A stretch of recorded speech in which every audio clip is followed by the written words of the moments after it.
Hey Steelers Nation! Welcome back to the channel, where we break down everything you need to know about the black and gold. Today, I'm bringing you an exciting scoop that could change the entire dynamic of our offense. Before we dive deep, do me a favor, hit that like button and subscribe to the channel if you're passionate about the Steelers. Your support keeps us going and ensures you never miss out on the latest news and insider analysis. Now, let's jump into it. Let's talk about one of the hottest topics swirling around the Steelers right now, the hunt for a wide receiver. The chatter started after the surprising trade that sent Diontae Johnson to the Carolina Panthers early in the 2024 offseason. In exchange, the Steelers bolstered their defense by acquiring cornerback Dante Jackson and a late draft pick. While this move strengthened the secondary, it left a glaring hole in our receiving core. With George Pickens stepping up as the clear WR1, the depth behind him became a major concern. Fast forward to now, with Russell Wilson leading the passing game and the offense evolving under the guidance of offensive coordinator Arthur Smith, the need for a reliable wide receiver has never been more urgent. As the trade deadline inches closer, the question on everyone's mind is whether General Manager Omar Khan will pull the trigger on a deal to bring in some much-needed reinforcements. And Steelers Nation, the options are running out. Enter Jakobi Meyers, the current wide receiver for the Las Vegas Raiders. According to Dallas Robinson of Pro Football Network, Meyers could be the perfect addition to our roster. Robinson even floated a trade proposal that could potentially land Meyers in Pittsburgh, sending a 2025 fourth-round draft pick to the Raiders. Why Meyers, you ask? Let me break down why this could be a win-win for the Steelers. Jakobi Meyers should be on Pittsburgh's radar heading into the trade deadline, wrote Robinson. His ability to excel in short and intermediate routes would complement George Pickens' field-stretching skills perfectly. Meyers has lined up in the slot for about 40% of his snaps this season but has shown versatility by playing on the perimeter as well. In other words, he could offer the Steelers the reliable, adaptable option they desperately need. And here's the kicker, even though the Raiders' season has spiraled with a 2-6 record, Meyers has managed to stay productive. In 2024, he's already recorded 31 catches for 325 yards and 2 touchdowns. Not bad for a team struggling at the bottom of its division. Now, let's talk about the money, because we all know that cap space matters. If the Steelers were to make this move, Meyers would come with a manageable financial commitment. The Steelers would only owe him a little over $3 million for the rest of the 2024 season, and he'd still be under contract for 2025 at a reasonable $11 million.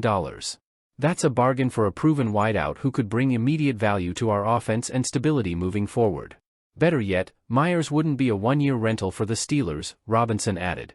Having him under contract for 2025 means Pittsburgh could sidestep the need to find another receiver in the offseason. If you're still not convinced, let's look at why this trade makes perfect sense for Pittsburgh. Trading away Diontae Johnson created not just a gap in talent but also in experience. Sure, we've seen flashes of brilliance from Van Jefferson and the promising Calvin Austin III, especially with Wilson spreading the ball around.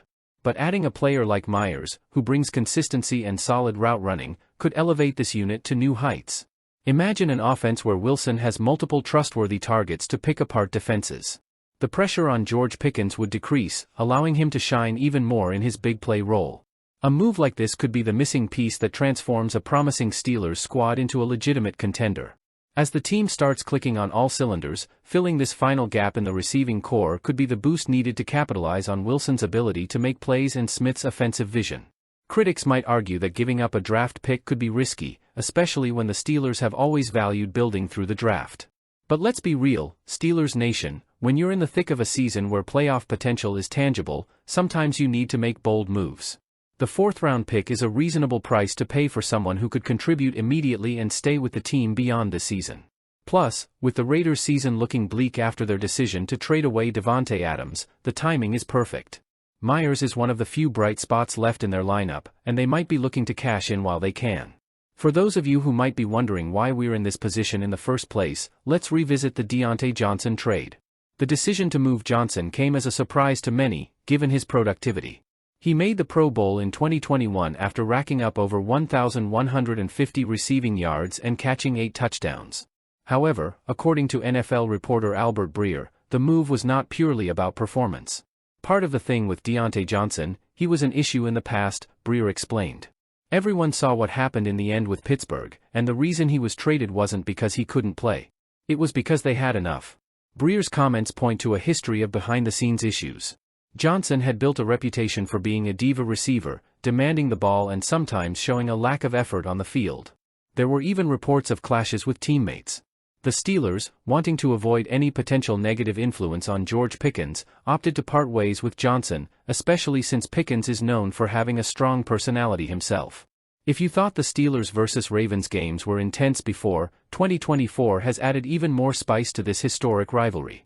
After being traded from Carolina, Johnson found his way to Baltimore, setting up a dramatic showdown whenever these two teams meet. And it's not just Johnson adding fuel to the fire. The Steelers signed Patrick Queen, a former All-Pro linebacker from Baltimore, in the offseason. There's no shortage of storylines and added motivation on both sides. Steelers fans can expect fierce matchups filled with drama and a fair share of post-whistle antics. Whether it's Queen lining up to hit his former teammate or Jackson going head-to-head with Johnson, the player he was traded for, these games will be can't-miss TV. Monday night was a momentous occasion for the Steelers and a historic event for all of us, die-hard fans. Cameron Heyward, the tireless captain and defensive stalwart, suited up for his 202nd game, breaking the franchise record for most games played by a defensive player. This achievement is not just a milestone, it's a testament to the resilience, dedication, and heart of a true warrior. To fully appreciate how monumental this feat is, we need to rewind a bit. Let's go back to the 2023 season, which was anything but easy for Heyward. Early in the season, he suffered a groin injury so severe it required surgery. He managed to return to the field later that year, but let's be honest, he wasn't the same Cam we were used to seeing. His numbers fell short of expectations, and many began to wonder if time had finally caught up to the 34-year-old veteran. Heyward's position at the start of 2024 was full of uncertainties. With his contract nearing expiration and the arrival of young talent Keanu Benton, who seemed poised to be the future of the defensive line, questions arose about Cam's future with the Steelers. Would there be a place for him on a team already thinking ahead to the next generation? But Heyward isn't the type to back down from a challenge. Unlike many, he channeled his experience, discipline, and, as defensive line coach Carl Dunbar would later say, a touch of divine intervention. Fast forward to 2024, and the story we're witnessing is nothing short of an epic turnaround. At 35 years old, Heyward is showing not only that he can still compete at a high level but that he can dominate.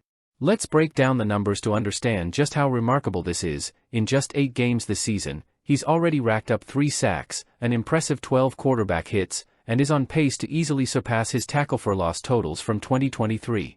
If this seems surprising, just wait until you hear what Carl Dunbar had to say when asked about Cam's performance this season. If I were a first-year coach, I would have said yes. But I've been here with Cam for 6 years. He does a great job taking care of his body, he's a student of the game, so it doesn't surprise me at all. Dunbar made it clear that for those who know Heyward up close, this level of resilience is expected. He even joked about the secret behind Heyward's endurance, mentioning it was somewhere between sheer will and divine luck. It's easy for us fans to admire the strength and skill we see on the field. But it's off the field where Heyward truly shines. His ability to take care of himself and maintain a high standard of excellence is what sets him apart from most players, especially at such a physical position. For Dunbar, it's not a miracle, it's pure dedication. God, Dunbar said with a smile when explaining how Heyward continues to play at such a high level. Great players take care of their bodies and avoid injuries, it's the perseverance of the man and a bit of divine luck. And perseverance is what defines Heyward. After 13 grueling seasons and challenges that would have sidelined many, he's back, leading the defense and proving he's still got gas in the tank. With the Steelers' defense allowing less than 15 points per game, Heyward remains the heart and soul of the unit, and his impact goes beyond the numbers. It's about leadership, it's about the mindset of first me, then us. With this rejuvenation, the inevitable question is, can Cam Heyward make another Pro Bowl appearance? If he continues playing like he has so far, the answer seems like a resounding yes. Picture this, at 35 years old, after an injury that could have ended his career, he comes back to earn his 7th Pro Bowl selection. That's something only the greats achieve. And it's not just about awards or statistics. It's about the example he sets for younger players like Keanu Benton, showing that hard work and commitment to the team are non-negotiable. That's the culture that defines the Steelers, and Heyward is the perfect emblem of it. So, there you have it. Trading for Jakobi Meyers could be the move that solidifies our offense and puts the Steelers in a prime position for a deep playoff run. But now, it's time for your take. Do you think Omar Khan should pull the trigger and bring Meyers to Pittsburgh? Or should we stay the course with what we have and look for opportunities in the offseason? Drop your thoughts in the comments below, and let's get the conversation started. And if you enjoyed this breakdown and want more in-depth Steelers coverage, don't forget to hit that like button and subscribe to the channel. We've got plenty more coming your way as the season unfolds. Thanks for tuning in, and as always, here we go, Steelers.